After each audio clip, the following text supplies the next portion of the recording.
Oh, hello. Come in. Take a seat. And welcome to the Tainted Tavern. Can I get you a drink? Come into the Tainted Tavern, come sit a while for free. We talk about our musings and devices we've been using. This is the Tainted Tavern, and today I've got a whisky review for you. And I'm going to be reviewing what is possibly my favourite Scotch whisky in the world. And that is Laphroaig 10-year-old. This is an heavily peated whisky. And as usual in my review, we're going to do it several ways. First of all, I'm going to take it completely neat in a Glencairn glass. Then I'm going to give it the addition of a little water. I'm not going to review Laphroaig over ice because Laphroaig is one of the very few whiskies that I don't drink on the rocks. I usually enjoy my Scotch over the rocks, but Laphroaig I usually take with just a splash of water. Now there's some interesting trivia about Laphroaig. It is peated, it is heavily peated, but it's not as peated as some whiskies. The way to measure the amount of peatiness of a whisky is the ppm scale. That's phenols per million. Now Laphroaig comes out at something like 45 ppm, whereas something like an Ardbeg, that can be anywhere between 45 and 50 ppm, so they are a lot more peated whiskies out there. Another interesting bit of trivia about Laphroaig is that during American Prohibition, Laphroaig was one of the few scotches allowed legally into the United States because it was considered medicinal rather than a luxury drink, and that was largely because of its iodine character. It is heavily peated. It comes from the Laphroaig Distillery, which is of course an Islay distillery. It comes in at around between 40 and 50 pound. This is a 10-year-old. Pop the cork there. Let's get a glass poured out.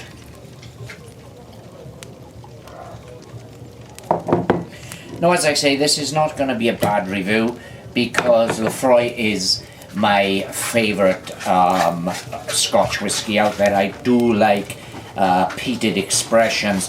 Incidentally, if you're a regular viewer of this channel, chances are you're a pipe smoker.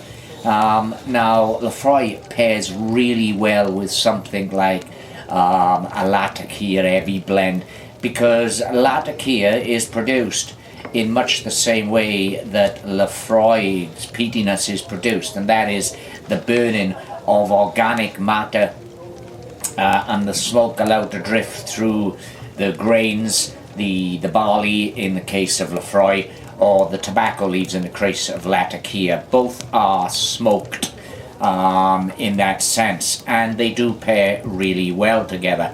Now we've put ourselves a glass of the Laphroaig there. Let's take it to the nose.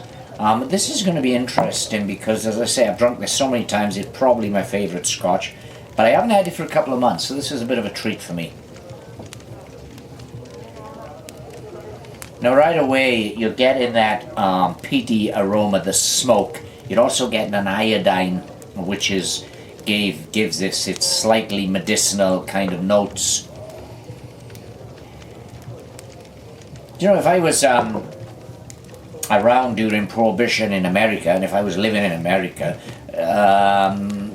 Prohibition wouldn't have bothered me because you could still get Laphroaig because it was classed as medicinal, so I would have been cool with that.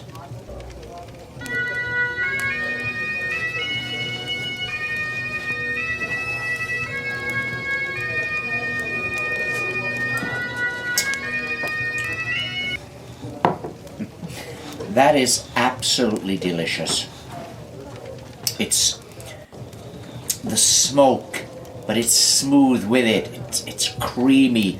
The finish is long. The burn is not. It's not overpowering, but there is a nice burn on the finish. A nice gentle burn, a warming.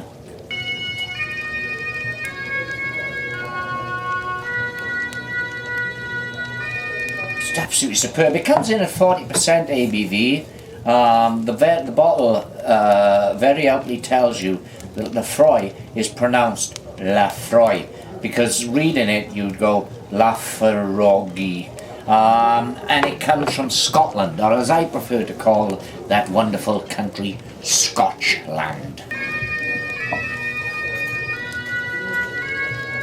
Absolutely stunning aroma to this. And the legs on it, I mean, the Laphroaig 10-year-old is a really good whiskey.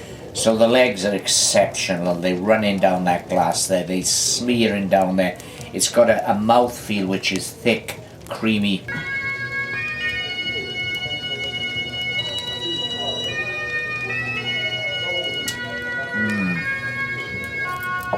It is quite delicious. This is perfectly to my tastes. To try and describe the notes you get from Laphroaig.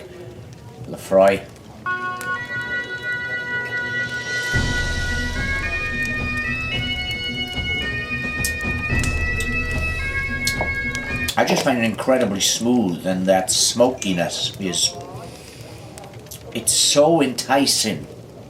I mean, you can drink an Islay whiskey and the smoke can become astringent and not unpleasant as such, to me anyway, because I do like the smoky expression.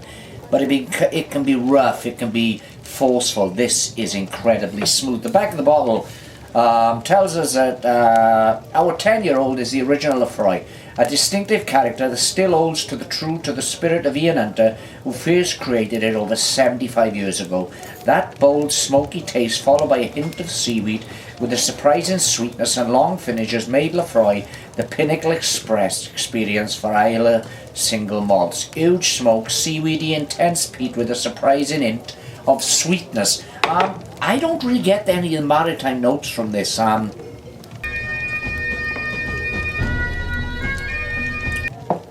Not really. There may be a little brininess to it, but it's just a perfectly balanced smoke that really singles out Laphroaig for me. Let's add a bit of water, just half a cupful of water here. And it's interesting that oops, a little bit too much water there. Pour some back in the bottle. It's interesting that Laphroaig is one of the very few whiskies that I never drink over the rocks. So they always take, not exactly neat, but as I've just done it now, I've added a little bit of water to it, which will allow for a chemical interaction between the water and the whiskies, and will bring the flavours more to the fore. And it does, to my mind, improve a whiskey, because it's only a modern idea really that whiskey should be drunk perfectly neat, you know, and it's not very pleasant. And there's also this modern way the whiskey industry is going, or at least the culture, the whiskey culture that grows up around the industry is going, is that single malts are best and blended whiskies are bad. This, of course, is a single malt, but that to me is not true. I mean, you know, you can take a famous whiskey drinker from history. Let's just take Winston Churchill, for instance. Winston Churchill's regular whiskey was Johnny Walker Red Label, and he drank that heavily watered down. I don't know what Churchill would have made of Laphroaig. If it had been too much for him, then he'd be wrong, but still.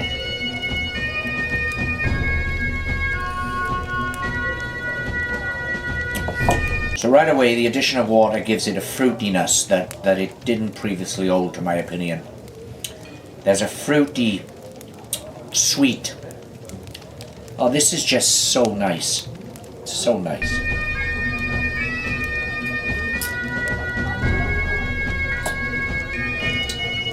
And it's interesting as well that modern peated whiskies are totally distinct from peated whiskies in years gone by. If you could travel back, say, 100 years and go to the Islay region and get a bottle of whiskey, the amount of peatiness, the amount of smokiness you get these days wouldn't have been evident. They were very, very much lower in terms of ppm, phenols per million, parts of phenols per million. The peatedness only really kicked off in the 60s and the 70s when whiskey was competing with things like vodka, gin, and a lot lighter spirits. So by the Islay distilleries especially making their whiskies stronger in terms of ppm. It made them stand out in the marketplace, and people found that they love this peated taste. I know I certainly do.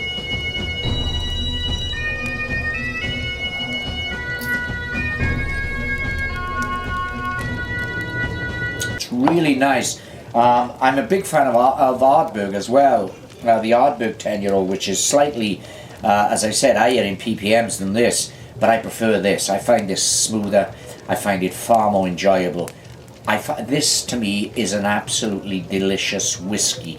This is something that I think, I don't need whiskey that tastes any better than this. The experience this gives me is perfect. That's Laphroaig 10-year-old, my favourite Scotch. The only whiskey, not the only whiskey, but one of the very few whiskies I don't drink over the rocks. I tend to savour this with just a touch of water, merely because it does something to my palate.